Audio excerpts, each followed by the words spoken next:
Dear student, आज सबसे education group में आज आप अध्ययन करेंगे सीबीएसई बोर्ड क्लास 10 हिंदी क्षितिज भाग 2 के गद्य खंड के अंतर्गत बाल गोविंद भगत आपका दूसरा चैप्टर है। ये इसके लेखक हैं रामवृक्ष बेनीपुरी। बाल गोविंद भगत चैप्टर का अध्ययन प्रारंभ करने से पहले आप मुख्य रूप से लेखक तथा पाठ से संबंधित कुछ महत्वपूर्ण बिंदुओं पर ध्यान दीजिए। जैसे लेखक ने पाठ में सामाजिक रूढ़िवाद पर प्रकाश डाला है। आप जब यह चैप्टर पढ़ेंगे तो देखेंगे कि वर्तमान समाज में किस प्रकार से रूढ़वाद का मतलब क्या है? अंधविश्वास, जो भेदभाव चलता है, अंधविश्वास चलता है, तो इसका कितना अधिक प्रचलन है और यहाँ पर लेखक ने इस पर प्रकाश डाला है। और दूसरा बिंदु है पाठ के माध्यम से लेखक ने ग्रामीण जीवन का सजीव चित्रण किया है। और इस पाठ में आप देखेंगे बाल गोविंद भगत एक ग्रामीण परिवेश में, एक ग्रामीण के वेशभूषा में दिखाई पड़ता है, उससे संबंधित यह कहानी है।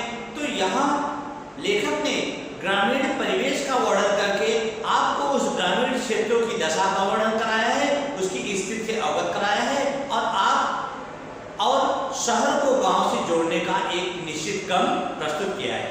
और नेक्स्ट बिंदु में अगर आप देखेंगे भगत के माध्यम से यह दिखाया गया है कि वेशभूषा या आडंबर करने से कोई सन्यासी नहीं हो जाता, बल्कि सन्यास का आधार तो जीवन का मानवीय रूप है। यहाँ पर लेखक ने यह दिखाया है कि कोई अपनी वेशभूषा बना ले, कोई अपना आडंबर बना ले, विभिन्न प्रकार का आडंबर करे, वेशभूषा बना ले और आडंबर करने लगे, तो मात्र उससे ही वह सन्यासी नहीं हो जाता है। सन्यासी के लिए व्यक्ति का मानवीय रूप होना चाहिए, उसके हृदय में करुणा, दया, मानवता के प्रति सकारात्मक सोच होनी चाहिए। इस प्रकार से लेखक रामवृक्ष बेनीपुरी ने बाल गोविंद भगत चैप्टर में अपने भावों को व्यक्त किया है।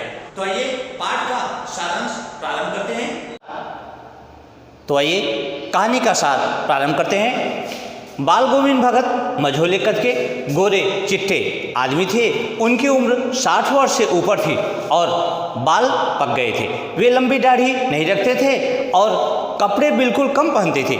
मतलब बाल गोविंद भगत की विशेषता थी कि वे ज़्यादा अधिक कपड़े शरीर पर अपने नहीं धारण करते थे, नहीं पहनते थे और 60 साल के करीब उनकी उम्र भी हो चुकी थी। और सिर पर कबीरपंथियों की सी कनफटी टोपी का मतलब क्या होता है? जो टोपी कान के पास फटी रहती है। अक्सर आप देखते हैं कबीर दास को देखते हैं, कबीर जी को देखते हैं तो उनके फिगर में, उनके चित्र में लगी रहती है। ऐसी टोपी भगत जी पहनते थे।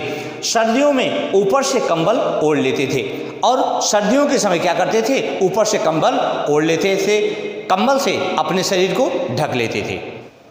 वे गृहस्थ होते हुए भी सही मायनों में साधु थे। माथे पर रामानंदी चंदन का टीका और गले में तुलसी की जड़ों की बेडोल माला पहने रहते थे।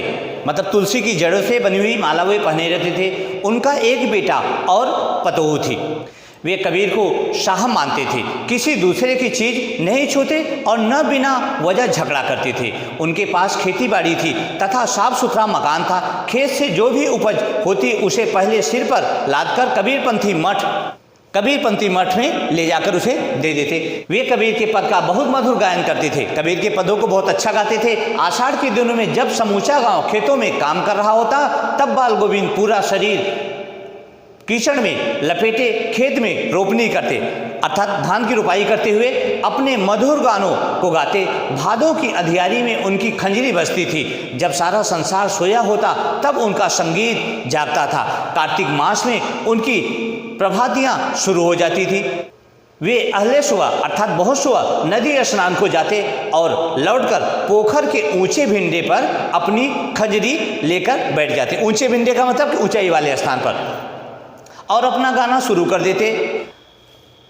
गर्मियों में अपने घर के आंगन में आसन जमाकर बैठ जाते। उनके संगीत साधना का चरम उत्कर्ष तब देखा गया जिस दिन उनका इकलौता बेटा मरा, अर्थात उनका जब इकलौता बेटा मरा तब भी वे संगीत साधना में लीन थे। बड़े शौक से उन्होंने अपने बेटी की शादी करवाई थी। बहू भी बड़ी सुशील थी। उन्होंने मरे हुए बेटे को आंगन में चटाई पर लिटाकर एक सफ़ेद कपड़े से ढक रखा था तथा उस पर कुछ फूल बिखरा पड़ा था। सामने बाल गोविंद जमीन पर आसन जमाए गीत गाए जा रहे थे और बहू को रोने के बजाय उत्सव मनाने को कह रहे थे।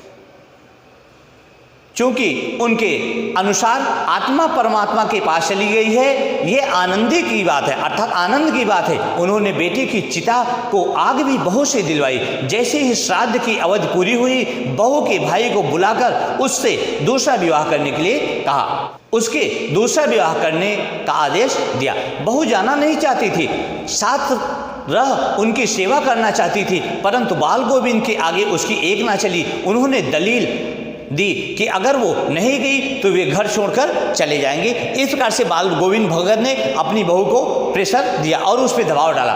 बाल गोविंद भगत की मृत्यु भी शायद उनके अनुरूप ही हुई। वे हर वर्ष गंगा स्नान को जाते। गंगा 30 कोस दूर पड़ती थी, 30 कोस दूर थी उनके घर से गंगा, फिर भी वे पैदल ही जाते, घर से खाकर निकलते तथा वापस आकर खाते। बीच में कहीं खाते पीते नहीं थे। बाकी दिन उपवास करते थे, व्रत रहते थे, किंतु अब उनका शरीर बूढ़ा हो चुका था। इस बार लौटे तो तबीयत खराब हो चुकी थी, किंतु वे नेम व्रत छोड़ने वाले नहीं थे। वही पुरानी दिनचर्या शुरू कर दी। लोगों ने मना किया परंतु वे टस से मस ना हुए। एक दिन संध्या के समय वे गाना गा रहे थे, परंतु भोर में किसी ने उनके गीत को नहीं सुना। लोगों ने जाकर देखा तो पता चला बाल गोविंद भगत नहीं रहे। तो बच्चों, इस प्रकार से बाल गोविंद भगत का यह चैप्टर समाप्त होता है। तो बच्चों, आशा है यह वीडियो आपको पसंद आई होगी।